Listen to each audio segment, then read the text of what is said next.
The sea takes charge of the mornings in Rotterdam.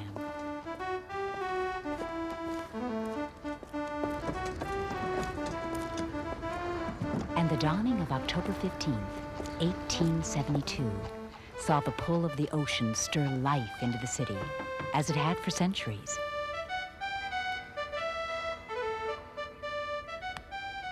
Captains and seamen in every quarter of the city were preparing to sail with the early tide. But Captain J. Hoos knew that this was to be a day unlike any other. Within the hour, he would take command of a ship named the Rotterdam.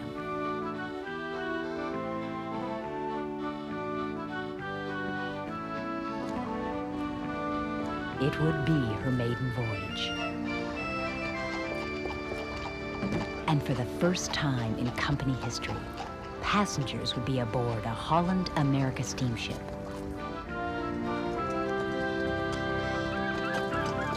A long tradition of passenger service was about to begin. Very much like today, all aboard enjoyed every comfort that an attentive staff and the most modern ship on the high seas could provide. But by modern standards, these early voyages were more suited for the adventuresome than for those seeking relaxation. It would be several decades before gyroscopic stabilizers, electricity, and refrigeration made the transatlantic passage a luxurious experience. The difference between steam and sail was in reliability, I think. The fact that the ship under steam could deliver you at a set time. Under sail, there was no sense of reliability. The voyage could take 3, 4, maybe 6 weeks. It wasn't until the turn of the century, 1906, that Holland America built a steamship without sails. Traditional rigging gave an added assurance to passengers who might be anxious about traveling aboard a product of the machine age. The early steamships were designed to reflect shoreside. This was the idea. I mean, obviously there were some rolling factors, there were some discomforts to be considered in the ship, so they wanted you to mentally forget that you were on a vessel, to close the velvet drapes and to live in the ambiance of a stately home, a Dutch manor house, a castle even. All Holland America ships built before World War II were internationally known for their exquisite interiors and the attention paid to detailed craftsmanship. Staircases were always featured, and the interior pools received special attention. There were rooms where men gathered.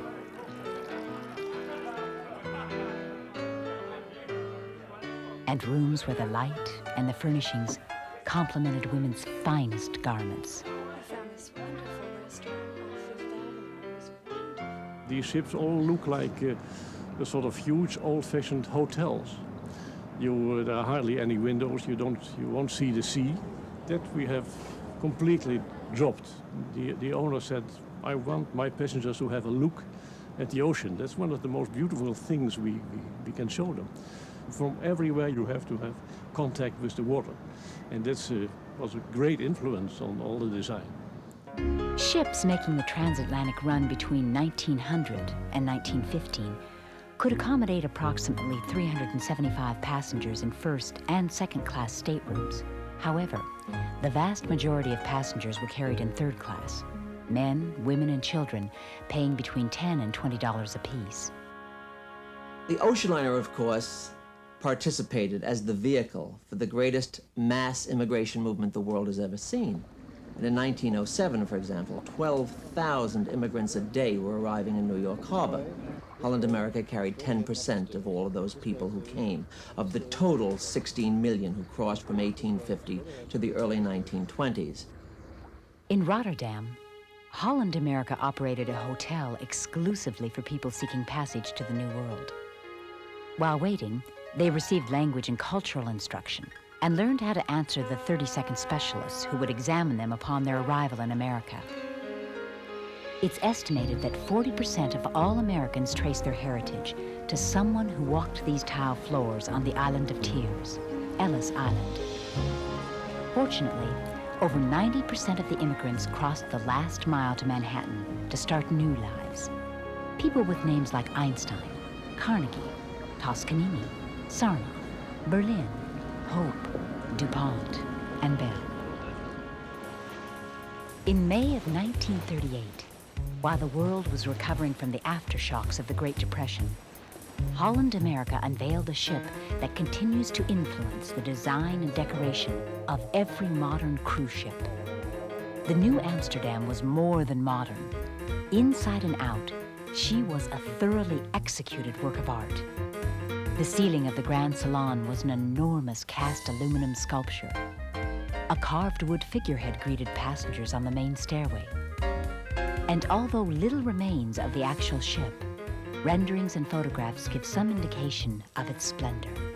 The ultimate all-time dreamboat of Holland America was the New Amsterdam of 1938. She was one of the greatest of the Art Deco liners. She was modern and streamlined and sleek, but an absolute wonder ship of artworks inside. Ebony and carved glass and Murano and tufted ceilings and a solid silver model of the Half Moon that Henry Hudson had come on 300 years before. It was absolute showcase. It was one of the most beautiful ships, and of my personal favorites, I would put her in the top 3 of all time. The interior spaces represented a radical departure from the enormous public rooms that were traditional on earlier ships. Like the comfortable feel of Holland America's current fleet, spaces were designed to a human scale. You can't buy yourself a drink if you sit in a room with 1,000 other passengers. So split up everything if possible. Don't use too many square forums. If you can, make a rounded forum, not symmetrical. The ship is, of course, huge. And that's what I sometimes hear from a passenger. You forget that you are on a very large ship. And that I feel as a very great compliment. That's just what I try to do. Reduce everything, make nice corners, nice dens where you can sit, elevate parts, lower the ceiling wherever you can find it out, and well, make it intimate. Works of art continue to grace the interiors of all the Holland America ships. In fact, Holland America is the only cruise line that chooses to surround its passengers with antiques, artworks that have been delighting people for centuries. This tradition continues as the fleet is expanded with the building of the Statendam, the Maasdam, and the Rijndam. We try to purchase those things that are beautiful to look at, are antique, or anyhow are pieces of art, and are related to the Dutch heritage. We bought some art cabinets, some paintings, and so we go on trying to look for the most beautiful things for those ships.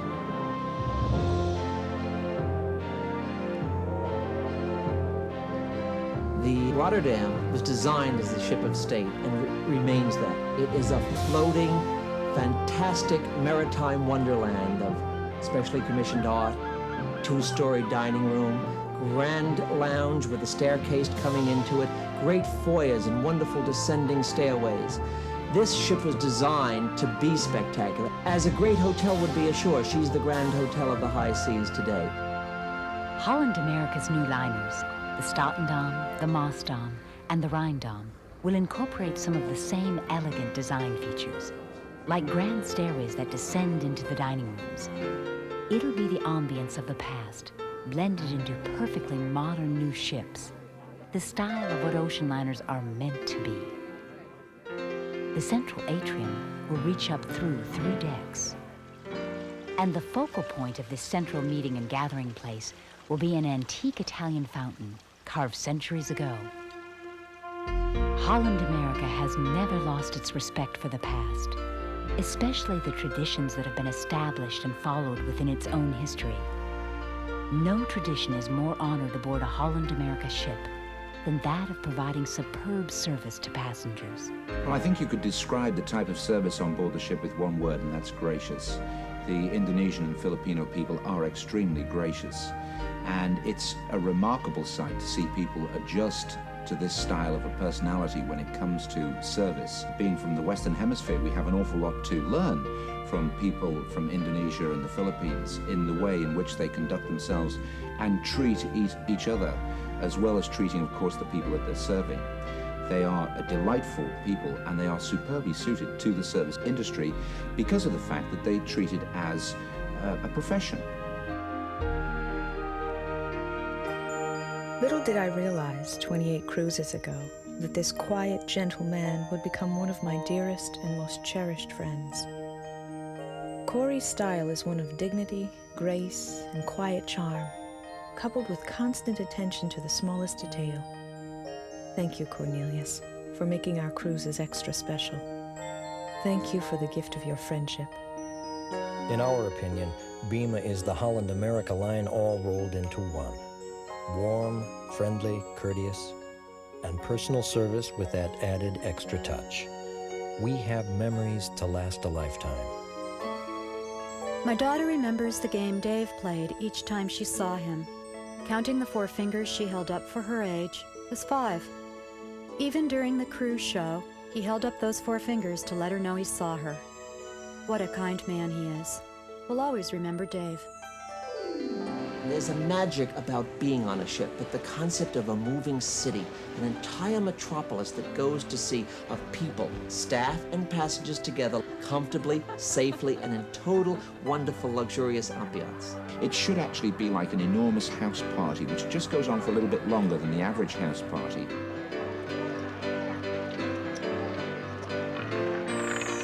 Where people get to chat, they get to sit down with each other, they get to enjoy things mutually, shows, entertainment, dinner, or whatever.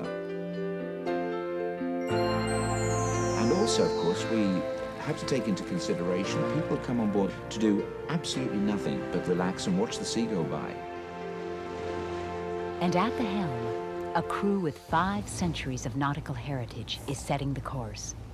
The Dutch tricolor has flown longer over the world's oceans than any other national emblem. The Dutch know the sea, and their love of cruising quickly makes passengers feel at home. Holland America scheduled their first pleasure cruise in 1910, an extensive tour of the Holy Land. After World War I, the company's 66-day tour of the Mediterranean became one of the most popular cruises of any offered. Just before the onset of World War II, Holland America was recognized as the leading cruise line offering trips of varying lengths to South America, the North Cape, and the West Indies. But the ultimate voyage has always been the world cruise. 80 or more days making a complete circumnavigation of the globe. It's a cruise that puts the description world class to the ultimate test of passenger satisfaction. And the tradition of grand cruises continues. 35 to 55-day jaunts that focus on a single geographic region, such as the South Seas, South America, the Orient, and Europe. Holland America West Tours pioneered modern cruise tours to Alaska. The Inside Passage offers some of the best scenery to be found anywhere, and tours to the interior bring passengers through the unspoiled landscapes of the Alaskan and Yukon wilderness. Further south, one of the world's great voyages continues to be a passage through the Panama Canal, one of man's greatest engineering feats. Passengers are still thrilled at being floated between continents, to then sail away on a new ocean. Holland America has cruised the Caribbean since the turn of the century, and the appeal of the islands remains the same. Sun-drenched days, azure seas, and an infinite variety of new experiences.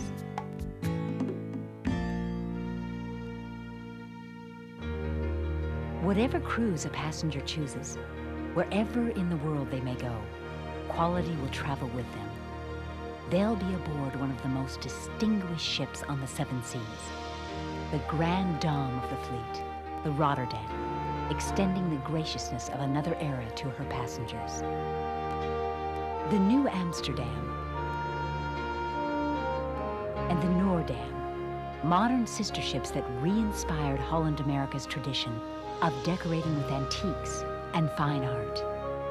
And the Westerdam, a ship with the elegance and spaciousness of a grand floating hotel. And in the near future, the Statendam the Rhine-Damm, and the Maasdamm. 3 sisters that will set the standard for grand cruising worldwide. I know people who come on cruises and don't leave the ship from the beginning of the cruise to the end just because they enjoy being on the ship.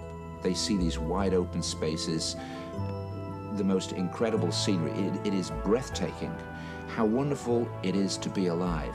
How wonderful it is to have the opportunity to see these incredible sights. For me, it's the space, the open space, and the peace that comes with that open space. When one is an urban man, everything is crowding in. The chaos of the automobile age, freeways, the noise. But when one comes out here, look, I mean, you can become a different human being just being out here and away from all that. People enjoy a sea voyage when they've had a busy day in port and it's 5 o'clock, 6 o'clock in the evening and the ship is putting to sea. You can almost hear a sigh of relief going out through the ship. It's the most blissful time of your entire life when you're at sea on board a ship. And to have this wonderful thrill of looking forward the next day to Sitka or Singapore or Sao Paulo. What tremendous excitement. There's no better way to live in the world than to be on a ship. Perhaps a passenger on the New Amsterdam captured the essence of the art of cruising. Cruising is like a life I have never lived, but it's a life whose existence I have always suspected. It's like being wide awake and dreaming.